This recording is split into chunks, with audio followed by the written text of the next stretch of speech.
ओम शांति। सभी भाई बहनों को आज बाबा के मधुर महावाक्य है 4-5-24 राधा मुरली। ओम शांति। बाप दादा मधुबन। बाबा बोले, मीठे बच्चे, बाप जो सुनाते हैं वह तुम्हारे दिल पर छप जाना चाहिए। तुम यहाँ आए हो सूर्यवंशी घराने में ऊंच पद पाने, तो धारणा भी करनी है। बाबा ने बताया तुम यहाँ आए हो सूर्यवंशी घराने में ऊंच पद पाने के लिए, तो धारणा भी तो करनी है। और प्रश्न है आज, सदा रिफ्रेश रहने का साधन क्या है? सदा रिफ्रेश रहने का साधन क्या है? उत्तर में बाबा ने बताया है, जैसे गर्मी में पंखे चलते हैं तो रिफ्रेश कर देते हैं, ऐसे सदा स्वदर्शन चक्र फिराते रहो तो रिफ्रेश होते रहेंगे। बच्चे पूछते हैं स्वदर्शन चक्रधारी बनने में कितना समय लगता है? बच्चे पूछते हैं कि स्वदर्शन चक्रधारी बनने में कितना समय लगता है? बाबा कहते, बच्चे 1 सेकेंड। तुम बच्चों को स्वदर्शन चक्रधारी जरूर बनना है, क्योंकि इससे ही तुम चक्रवर्ती राजा बनेंगे। स्वदर्शन चक्र फिराने वाले सूर्यवंशी बनते हैं। ओम शांति। पंखे भी फिरते हैं, सबको रिफ्रेश करते हैं। तुम भी स्वदर्शन चक्रधारी बन बैठते हो तो बहुत रिफ्रेश होते हो। स्वदर्शन चक्रधारी का अर्थ भी कोई नहीं जानते हैं, तो उनको समझाना चाहिए। नहीं समझेंगे तो चक्रवर्ती राजा नहीं बनेंगे। अगर अर्थ नहीं समझेंगे तो स्वदर्शन चक्रधारी यानी कि चक्रवर्ती राजा भी नहीं बनेंगे। स्वदर्शन चक्रधारी को निश्चय होगा कि हम चक्रवर्ती राजा बनने के लिए स्वदर्शन चक्रधारी बने हैं। श्री कृष्ण को भी चक्र दिखाते हैं, लक्ष्मी नारायण कंबाइंड को भी देते हैं, अकेले को भी देते हैं। स्वदर्शन चक्र को भी समझाना है, तब ही चक्रवर्ती राजा बनेंगे। बात तो बहुत सहज है। बच्चे पूछते हैं, बाबा स्वदर्शन चक्रधारी बनने में कितना समय लगेगा? बच्चे 1 सेकेंड। फिर तुम बनते हो विष्णुवंशी। देवताओं को विष्णुवंशी ही कहेंगे। विष्णुवंशी बनने के पहले तो शिववंशी बनना पड़े। बाबा ने बताया है कि विष्णुवंशी बनने के लिए पहले तो शिववंशी बनना पड़े।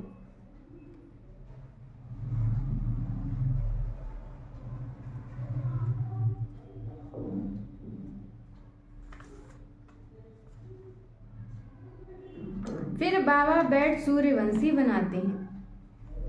अक्षर तो बहुत सहज है। हम नए विश्व में सूर्यवंशी बनते हैं। हम नई दुनिया के मालिक चक्रवर्ती बनते हैं। स्वदर्शन चक्रधारी सो विष्णुवंशी बनने में 1 सेकेंड लगता है। बनाने वाला है शिव बाबा। शिव बाबा विष्णुवंशी बनाते हैं और कोई बना ना सके। ये तो बच्चे जानते हैं। विष्णुवंशी होते हैं सतयुग में। विष्णुवंशी होते हैं सतयुग में, यहाँ नहीं। ये है विष्णुवंशी बनने का युग। तुम यहाँ आते ही हो विष्णुवंशी में आने के लिए, जिसको सूर्यवंशी कहते हो। ज्ञान सूर्यवंशी अक्षर बहुत अच्छा है। विष्णु था सतयुग का मालिक, उसमें लक्ष्मी नारायण दोनों हैं। यहाँ बच्चे आए हैं लक्ष्मी नारायण अथवा विष्णुवंशी बनने के लिए। इसमें खुशी भी बहुत होती है। नई दुनिया, नए विश्व में, गोल्डन एज विश्व में विष्णुवंशी बनना है। इससे ऊंच पद और है नहीं, इससे ऊंचा पद और कोई भी नहीं है। इससे तो बहुत खुशी होनी चाहिए। प्रदर्शनी में तुम समझाते हो, तुम्हारी एम ऑब्जेक्ट भी ये है। बोलो, ये बहुत बड़ी यूनिवर्सिटी है। इसको कहा जाता है रूहानी स्पिरिचुअल यूनिवर्सिटी। एम ऑब्जेक्ट इस चित्र में है। बच्चों को ये बुद्धि में रखना चाहिए। कैसे लिखें जो बच्चों को समझाने में 1 सेकंड लगे। तुम ही समझा सकते हो। उनमें भी लिखा हुआ है, हम विष्णुवंशी देवी देवता थे। जरूर, अर्थात देवी देवता कुल के थे, स्वर्ग के मालिक थे। बाप समझाते हैं, मीठे मीठे बच्चे, भारत में तुम आज से 5000 वर्ष पहले सूर्यवंशी देवी देवता थे। बच्चों को अब बुद्धि में आया है। बाबा ने बताया कि बच्चों को अब बुद्धि में आया है। शिव बाबा बच्चों को कहते हैं, हे बच्चों, तुम सतयुग में सूर्यवंशी थे। शिव बाबा आया था सूर्यवंशी घराना स्थापन करने। बरोबर भारत स्वर्ग था, यही पूज्य थे। पुजारी कोई भी नहीं थे, पूजा की कोई सामग्री नहीं थी। इन शास्त्रों में ही पूजा की रस्म रिवाज आदि लिखी हुई है। ये है सामग्री। तो बेहद का बाप शिव बाबा बैठ समझाते हैं। तो बेहद का बाप शिव बाबा बैठ समझाते हैं। वाह है ज्ञान का सागर, मनुष्य सृष्टि का बीज रूप। उनको वृक्षपति अथवा बृहस्पति भी कहते हैं। बृहस्पति की दशा ऊंचते ऊंच होती है। वृक्षपति तुमको समझा रहे हैं, तुम पूज्य देवी देवता थे, फिर पुजारी बने हो। जो देवताएं निर्विकारी थे, फिर वह कहाँ से आए? जो देवताएं निर्विकारी थे, फिर वह कहाँ गए? जरूर पुनर्जन्म लेते लेते नीचे उतरेंगे।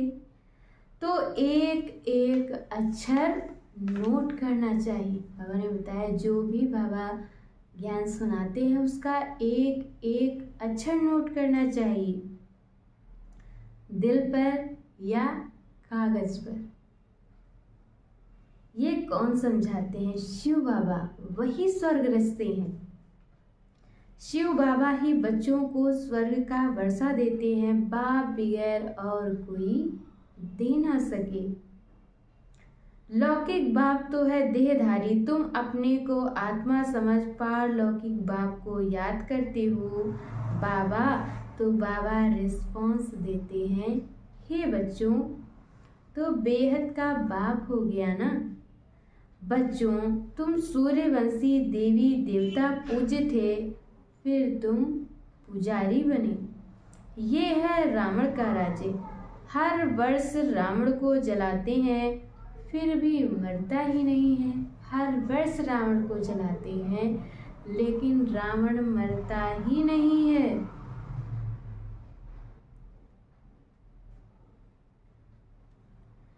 बारह मास के बाद फिर रावण को जलाएंगे। गोया सिद्ध कर दिखलाते हैं, हम रावण संप्रदाय के हैं। रावण अर्थात 5 विकारों का राज्य कायम है। सतयुग में सभी श्रेष्ठाचारी थे, अभी कलयुग पुरानी भ्रष्टाचारी दुनिया है। सतयुग में सभी श्रेष्ठाचारी थे, श्रेष्ठाचारी दुनिया थी, और अभी कलयुगी भ्रष्टाचारी दुनिया है। ये चक्र फिरता रहता है। अभी तुम प्रजापिता ब्रह्मावंशी संगम युग पर बैठे हो। तुम्हारी बुद्धि में है हम ब्राह्मण हैं। अभी शूद्र कुल के नहीं है, इस समय है ही आसुरी राज्य। बाप को कहते हैं, हे दुख हरता सुख करता। अब सुख कहाँ है सतयुग में, दुख कहाँ है, दुख तो कलयुग में है।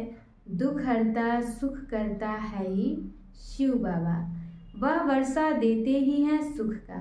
सतयुग को सुख धाम कहा जाता है, वहाँ दुख का नाम नहीं। तुम्हारी आयु भी बड़ी होती है, रोने की दरकार नहीं।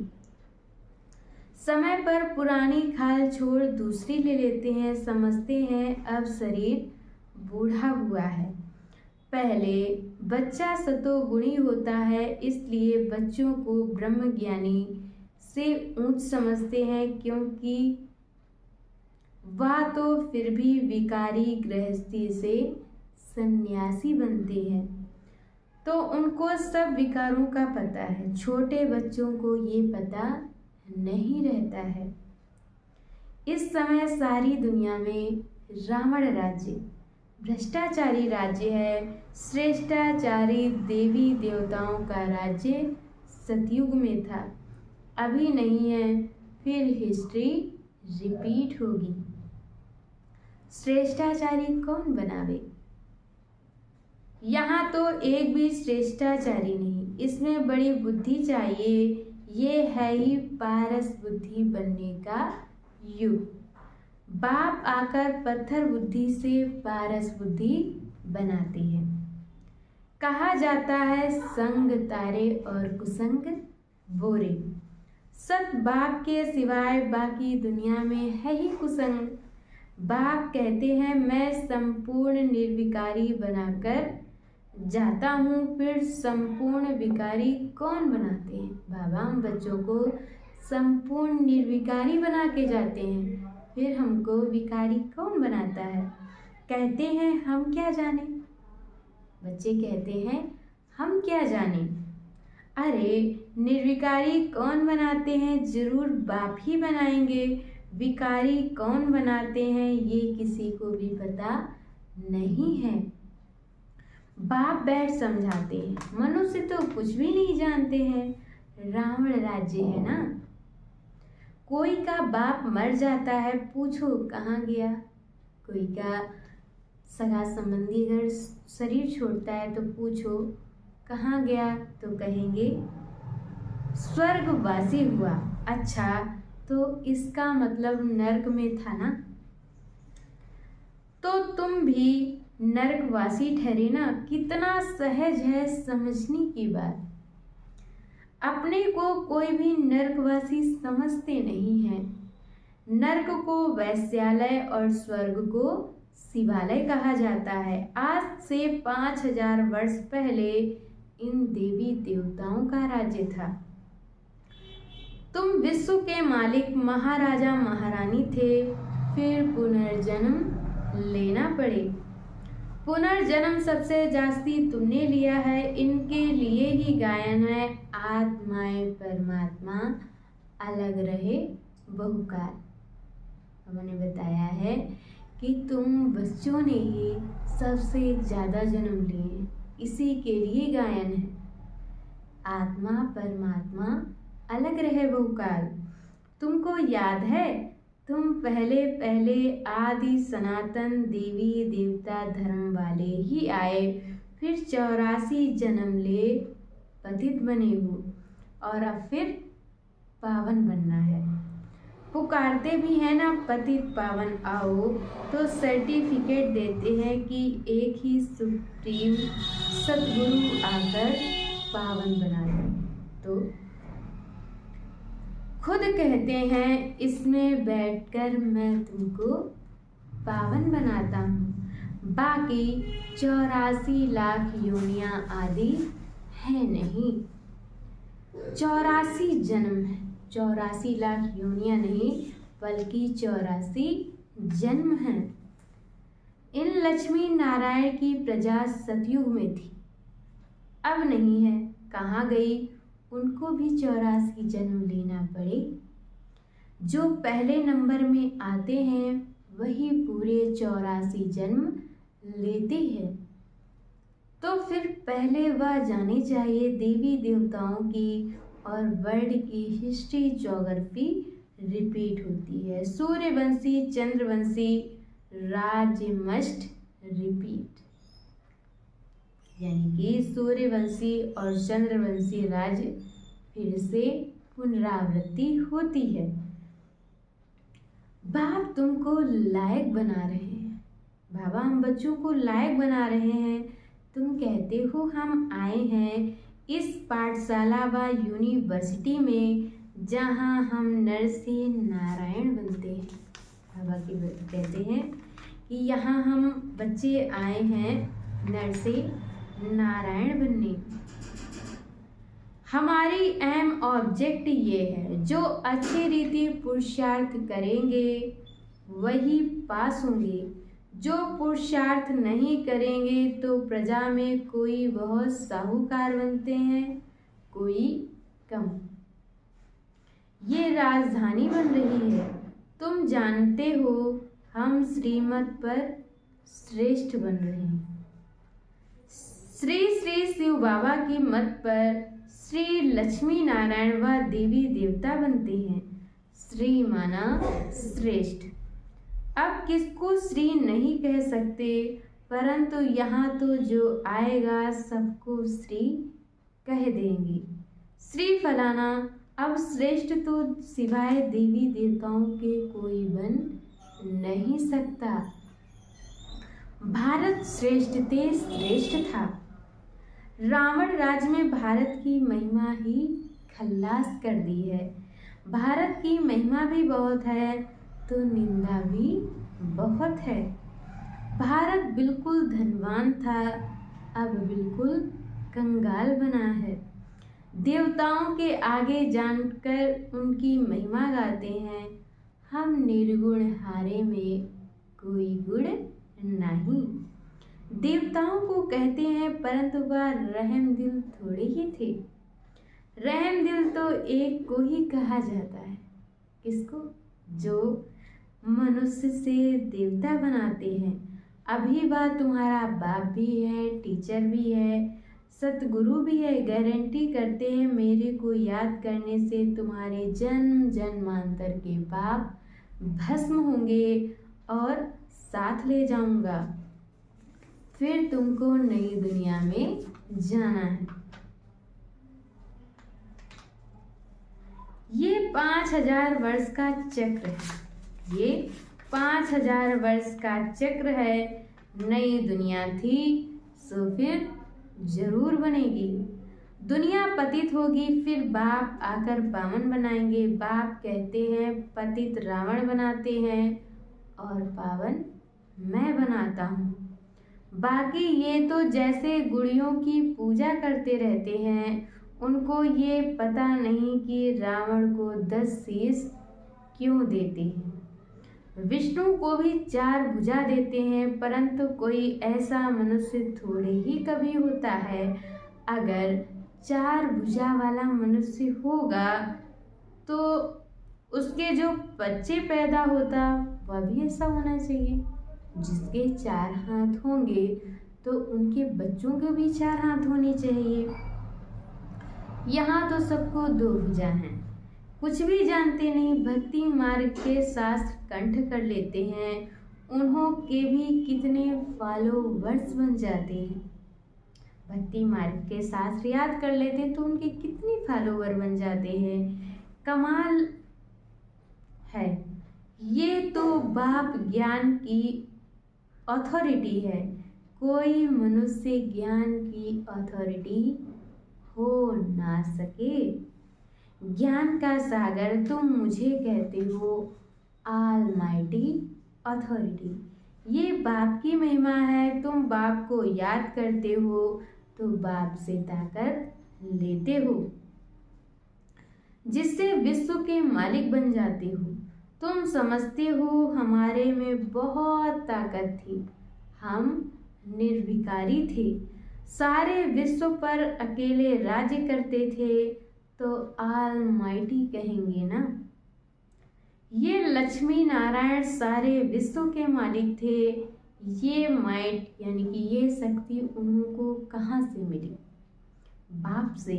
ऊंचे ते ऊंच भगवान है ना, उनसे ऊंचा तो कोई नहीं है।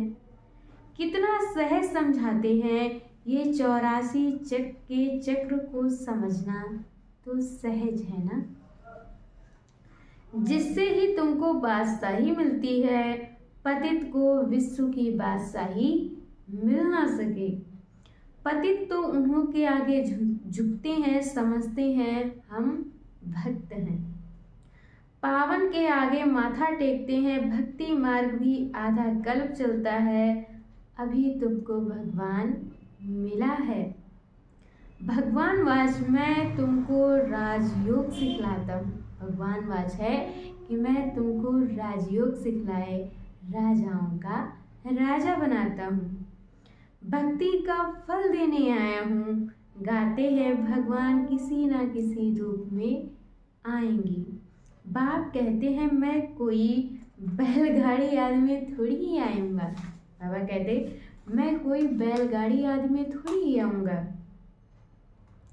जो ऊंच ते ऊंच था, फिर 84 जन्म पूरे किए हैं, उनमें ही आता हूँ। उत्तम पुरुष होते हैं सतयुग में, कलयुग में है कनिष्ठ तमो प्रधान। अभी तुम तमो प्रधान से सतो प्रधान बनते हो। और बता रहे अभी तुम तमो प्रधान हो और तमो प्रधान से सतो प्रधान बनते हो। बाप आकर तमो प्रधान से सतो प्रधान बनाते हैं। ये खेल है, इसको अगर समझेंगे नहीं तो स्वर्ग में कभी आएंगे नहीं। अच्छा, मीठे मीठे स्किल दे बच्चों प्रति माता पिता बाप दादा का याद प्यार और गुड मॉर्निंग। रूहानी बाप की रूहानी बच्चों को नमस्ते।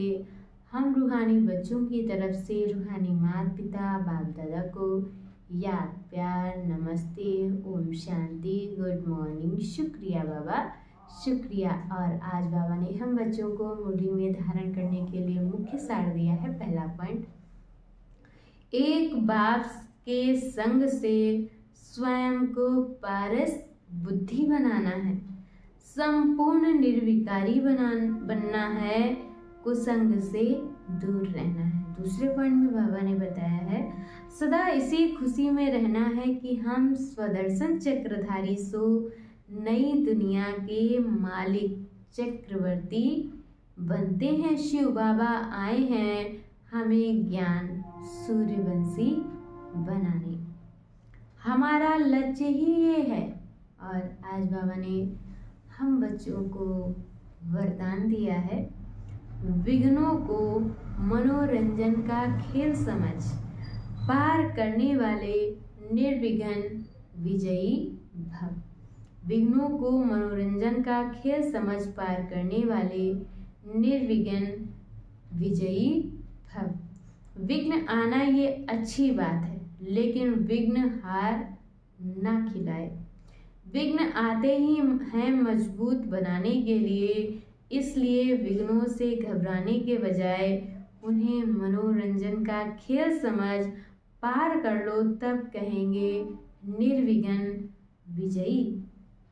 जब सर्वशक्तिमान बाप का साथ है तो घबराने की कोई बात ही नहीं, सिर्फ बाप की याद और सेवा में बिजी रहो तो निर्विघ्न बन जाएंगी। जब बुद्धि फ्री होती है तब विघ्न व माया आती है। जब बुद्धि फ्री होती है तभी माया व विघ्न आती है। बिजी रहो तो माया व विघ्न किनारा करेंगे। जब बिजी रहोगे तो माया और विघ्न अपने आप किनारा कर लेंगे। और आज की मुरली का स्लोगन है, सुख के खाते को जमा करने के लिए मर्यादा पूर्वक दिल से सबको सुख दो। सुख के खाते को जमा करने के लिए मर्यादा पूर्वक दिल से सबको सुख दो। अच्छा, ओम शांति।